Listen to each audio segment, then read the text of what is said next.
আমাদেরকে ধরতে এত সহজ নয়। প্রশাসনের নাকের ডাকা দিয়ে ভারত চলে এসেছি।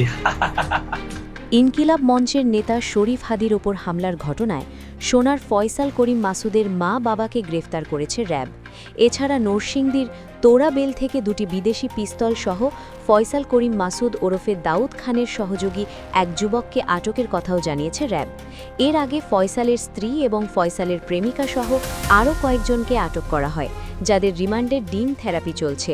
এদের মধ্যে ফয়সালের পরকীয়া প্রেমিকা মারিয়া আক্তার বেশ কিছু চাঞ্চল্যকর তথ্য দিয়েছেন। ওসমান হাদি ইস্যুতে আদালতকে কি তথ্য জানালেন ফয়সালের বান্ধবী, আদালতে ফয়সালের স্ত্রী বা কী বলল, এছাড়াও হাদির সর্বশেষ অবস্থা সম্পর্কে বিস্তারিত জানতে ভিডিওটির শেষ পর্যন্ত আমাদের সাথেই থাকুন। ফয়সাল করিম মাসুদের পরকীয়া প্রেমিকা মারিয়া আক্তার আদালতকে বলেছেন, ফয়সাল আমার বন্ধু, তার সঙ্গে আমার ফেসবুকে পরিচয়, আর্থিক সমস্যার কারণে কিছু টাকা দেবে বলে জানিয়েছিল, কিন্তু এসব হাদির বিষয়ে কোনো কথা হয়নি। হাদি কোথায় আছে সেটিও জানেন না বলে দাবি করেছেন মারিয়া আক্তার। অথচ গোয়েন্দা সূত্র বলছে, পালানোর আগে ফয়সাল মারিয়ার বাসাতে লুকিয়েছিল, অর্থাৎ মারিয়া এমন কিছু তথ্য জানেন যা সে বলতে চাইছে না। শুনানি শেষে আদালত মারিয়ার বক্তব্যে খুশি না হওয়ায় মারিয়া সহ ৩ জনের ৫ দিন করে রিমান্ড মঞ্জুর করেন। বাকি দুজন হলেন ফয়সালের স্ত্রী সালেহা পারভিন সানিয়া ও ফয়সাল ওয়াহিদ আহমেদ শিপু। এ কথা বলাই যায়, ওসমান হাদিকে গুলি করে পালিয়ে গিয়েও মাইনকার চিপায় পড়ে গেছে ফয়সাল করিম মাসুদ ওরফে দাউদ খান। যারা ছাত্রলীগ করে তারা তো এমনিতেই সারা জীবন বহু লোক আনতে এক্সপার্ট। বিয়ে করেও তার সঙ্গে ছিলেন আজীবন, শুধুমাত্র ছাত্রলীগের পদ ধরে রাখার জন্য। যখন ছাত্রলীগ নিষিদ্ধ হল, তখন বেচারা ফয়সাল করিম নিজের দাম্পত্য জীবন ওপেনলি উপভোগ করা শুরু করল, আর সাথে পার্ট টাইম একটা প্রেমিকাও রাখল, যার সাথে প্রেম চলত ফুল টাইম। কিন্তু বেচারা এটা বুঝল না যে ওসমান হাদির মতো একজনকে গুলি করে তার আমও যাবে, সালাও যাবে, মানে পার্ট টাইম ফুল টাইম দুইটাই যাবে। র্যাব কিন্তু বসে নাই। রবিবারে ঢাকার বিভিন্ন এলাকা থেকে মাসুদের গন্ধর্ব শাহিদা পারভিন, সামিয়া, সেই পার্ট টাইম প্রেমিকা মনিকা ওরফে মারিয়া আক্তার লিমা আর শ্যালক শিল্পকে ধরে ফেলেছে। সবচেয়ে ইন্টারেস্টিং পার্ট হলো, সোমবার আদালতে রিমান্ড শুনানির সময় খেলা জমে যায়। মাসুদের বউ সামিয়া আত্মভোলা মস্তি সে সব ফাঁস করে দিয়েছে। সে বিচারককে বলেছেন, ঘটনার ২৩ দিন আগে ফয়সাল করিমের সাথে সর্বশেষ আমার দেখা হয়। ফয়সাল বাসা থেকে কাপড় চোপড় নিয়ে আসেন, এর বাইরে ওনার সম্পর্কে কিচ্ছু জানি না। সে আরও বলে, ফয়সাল আমার কাছে অনেক রাতে যেতেন, সকালে চলে আসতেন, এর বেশি যোগাযোগ হতো না। ঘটনার আগে থেকে আমার সাথে ছিল না, এটা বারবার বলে আসছি। ঘটনার দিন তিনি গার্লফ্রেন্ড মারিয়া আক্তার লিমার সাথে ছিলেন। ওদিকে প্রেমিকা লিমাও কম যায় না, সে বিচারককে মিনমিন করে সাফাই গাইল আর মিথ্যা বলল। কিছু আর্থিক সমস্যার কারণে ফয়সাল নাকি তাকে টাকা দিতে চেয়েছিল। মানে বোঝেন অবস্থা। রিমান্ডে যাওয়ার আগে একজন আরেকজনের দিকে কাদা ছোড়াছুড়ি শুরু করে দিয়েছে। আদালত এই নাটক শেষে ৩ জনেরই ৫ দিনের রিমান্ড মঞ্জুর করেছে। এখন চিন্তা করেন, রিমান্ডে যখন বউ আর প্রেমিকার সামনাসামনি হবে, তখন ফয়সাল করিম ওরফে মাসুদের তো ১২ বাজবেই, সাথে রিমান্ডে ধোলাই তো বোনাস।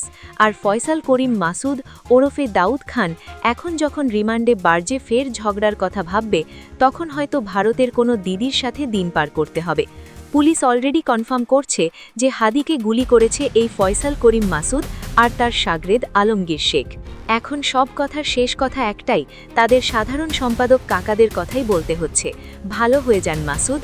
যাই হোক, সিরাজ প্রসঙ্গে ফেরা যাক।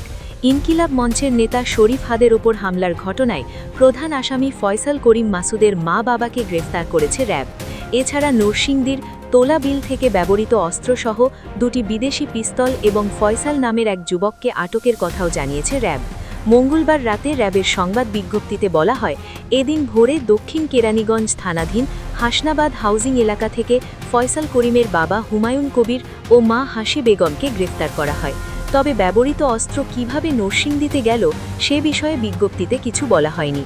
প্রাথমিক অনুসন্ধানের বরাতে বিজ্ঞপ্তিতে বলা হয়, গ্রেফতার হওয়া এ দম্পতির ৪ সন্তানের মধ্যে ফয়সাল করিম তৃতীয়। ফয়সাল ঢাকার আগারগাঁও এলাকায় তার বোন জেসমিন আক্তারের ৭ম তলার বাসায় প্রায়ই যাতায়াত করতেন। ঘটনার দিন 12 ডিসেম্বর রাতে জেসমিন আক্তারের বাসায় একটি ব্যাগ নিয়ে উঠে ফয়সাল। পরে ওই বাসার ছাদ দিয়ে কালো ব্যাগটি ফেলে দেয়। পরে আবার ভাগ্নেকে দিয়ে ব্যাগটি নিয়ে আসায় বলছে হয়তো তার নিচে ব্যবহৃত দুটি মোবাইল ফোনের একটি ওই বাসার ছাদ থেকে ফেলে দেয় এবং অন্যটি তার মা হাসি বেগমকে দেয়। সেখানে বাবা মার সাথে দেখা করে অবস্থান নিরাপদজনক মনে না হওয়ায় আগারগাঁও থেকে মিরপুর, পরে শাহজাদপুরে চাচাতো ভাই আরিফের বাসায় যায় ফয়সাল। তাহলে ব্যাগ নিয়ে তার বাবা হুমায়ুন কবির একটি সিএনজি ভাড়া করে দেয় এবং সঙ্গে কিছু টাকাও দেয়। পরবর্তী সময় ফয়সালের বাবা মা তার ছোট ছেলে হাসান মাহমুদ বাবলু ওরফে রাজস্বের কেরানীগঞ্জের বাসায় আসে। এদিকে মঙ্গলবার ঢাকার পশ্চিম আগারগাঁওয়ে ফয়সাল করিমের বোনের বাসার পাশ থেকে 11 রাউন্ড গুলি ভরা দুটি ম্যাগাজিন ও একটি চাকু উদ্ধারের কথা জানিয়েছেন। এদিন রাত 2-এর সংবাদ বিজ্ঞপ্তিতে বলা হয়, গত শুক্রবার বেলা 11টার দিকে ফয়সাল ও তার সহযোগী মোটরসাইকেলে করে এই বাসা থেকে বের হয়ে যান। ভবনের সিসি ক্যামেরার ভিডিওতে ওই দিন বিকেল 4:05 ফয়সাল ও তার সহযোগী এবং তার মা ও ভাগিনাকে দুই ভবনের মাঝের ফাঁকা স্থান হতে কিছু বের করতে দেখা যায়। বিকেল 4:20 ফয়সাল ও তার সহযোগী একটি সিএনজি অটোরিকশায় সেই এলাকা ত্যাগ করে চলে যান। পরে গোপন তথ্যের ভিত্তিতে সিসি ক্যামেরার ফুটেজ পর্যালোচনা করে দুই ভবনের মাঝের ফাঁকা স্থান থেকে দুটি ম্যাগাজিন, 11 রাউন্ড গুলি ও একটি চাকু উদ্ধার করা হয়। ফয়সালের বোনের বাসা থেকে 15টি চেক বই, 6টি পাসপোর্ট, বিভিন্ন ব্যাংকের 38টি চেক বই, দুটি মোবাইল ফোন ও একটি ট্যাব উদ্ধারের কথাও জানিয়েছে। বাদিকে গুলি করার ঘটনায় পরিবারের সম্মতি নিয়ে রোববার রাতে পল্টন থানায় মামলাটি করেন ইনকিলাব মঞ্চের সদস্য সচিব আবদুল্লাহ আল জাবের। এই মামলায় এর আগে ফয়সালের স্ত্রী, বান্ধবী, শালক, হামলায় ব্যবহৃত মোটরসাইকেলের মালিক সন্দেহে একজন সহযোগী কবির ও তাকে পাচারের সহায়তার অভিযোগে সীমান্ত থেকে দুজনকে গ্রেফতার করা হয়। জুলাই অভ্যুত্থান এবং আওয়ামী লীগ নিজেদের আন্দোলনের মধ্য দিয়ে পরিচিতি পাওয়া হাদিদ সংসদ নির্বাচনে ঢাকা 8 আসন থেকে স্বতন্ত্র প্রার্থী হওয়ার ঘোষণা দিয়েছিলেন। গত শুক্রবার গণসংযোগের জন্য বিজয়নগর এলাকায় গিয়ে তিনি হামলার শিকার হন। চলন্ত রিকশায় থাকা হাদিকে গুলি করেন চলন্ত মোটরসাইকেলের পেছনে বসে থাকা আততায়ী। গুলি লাগে হাদির মাথায়।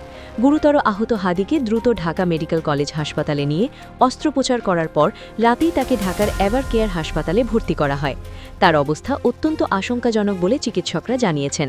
সোমবার দুপুরে এয়ার অ্যাম্বুলেন্সে করে হাদিয়ে নেওয়া হয় সিঙ্গাপুরে। সিঙ্গাপুরের হাসপাতালে চিকিৎসাধীন অবস্থায় বৃহস্পতিবার বাংলাদেশের 2024 সালের ছাত্র আন্দোলনের নেতা ওসমান হাদি মারা গেছেন। সিঙ্গাপুরের বিদেশ মন্ত্রকের অফিসিয়াল বিবৃতিতে জানানো হয়েছে, শরীফ ওসমান হাদি তার মাথায় গুলির আঘাতের কারণে গুরুতর জখম হন ও পরে মারা গিয়েছেন। হাদিকে জরুরি চিকিৎসার জন্য 15 ডিসেম্বর বাংলাদেশ থেকে সিঙ্গাপুর জেনারেল হাসপাতালে এয়ারলিফট করা হয়। ঢাকার রাজধানীর পল্টন এলাকার কালভার্ট রোডে অজ্ঞাত হামলাকারীদের গুলিতে আহত হওয়ার কয়েকদিন পরই তাকে সিঙ্গাপুর পাঠানো হয়েছিল।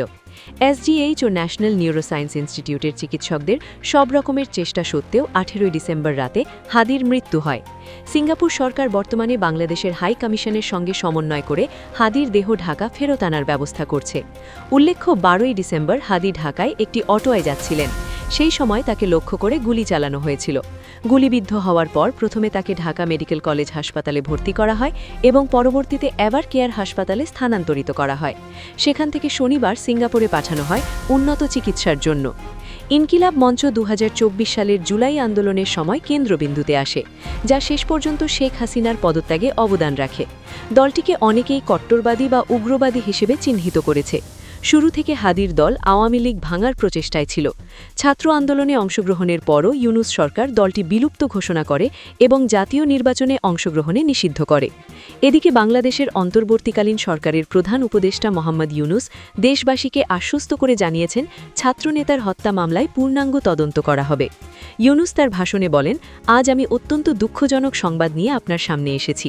জুলাই আন্দোলনের ফ্রন্টলাইন যোদ্ধা এবং ইনকিলাব মঞ্চের মুখপাত্র শরীফ ওসমান হাদি আমাদের মধ্যে নেই। হাদির মৃত্যুতে বাংলাদেশে একদিনের রাষ্ট্রীয় শোক ঘোষণা করে তিনি বলেন, আক্রমণকারীকে দ্রুত খুঁজে বের করা হবে। তিনি সব নাগরিকের কাছে ধৈর্য ধরার আহ্বান জানান।